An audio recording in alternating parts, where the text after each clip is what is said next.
গণকবর যেটা আমরা আগস্ট সেপ্টেম্বরে ভিজিট করেছি, সেইখানে উপদেষ্টাদের যাবার কোনো মদত দেখতে পাচ্ছি না। অথচ এখানে অনেক উপদেষ্টা দেখেছি ৭১-এর চেতনা বিক্রি করতে করতে 14ই ডিসেম্বরের শহীদদের কবর জিয়ারত করতে করতে মুখে ফেরা তুলে ফেলেছেন। কিন্তু রায়ের বাজার বধ্যভূমিতে জুলাইয়ের ১১৪ শহীদের কবর জিয়ারত করার সময় তাদের নাই। প্রধান উপদেষ্টাকে বলছি, এই শহীদরা না থাকলে প্রফেসর মোহাম্মদ ইউনূস আপনি আজকে জেলে থাকতেন। লিফট ছাড়া, বিদ্যুৎ ছাড়া বিল্ডিং এর ৬ তলায় হাসিনা আপনাকে উঠবোস করাইতো, সেই দিনের কথা ভুলে যাবেন না। আপনার মামলাগুলো আজকে আদালত দিয়ে নাই করে দিয়েছেন। এই নাই করার রাজনীতি হইতো না, আপনার মামলা চলতো।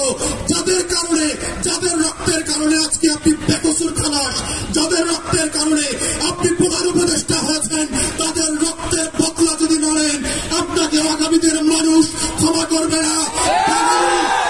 বাঙালির চরিত্র বুঝতে হবে। তারা প্যারিস থেকে এসে এনে নায়ক যেভাবে বানাইতে পারে, তারা মির্জাফরের মতো খলনায়ক বানাইতে পারে।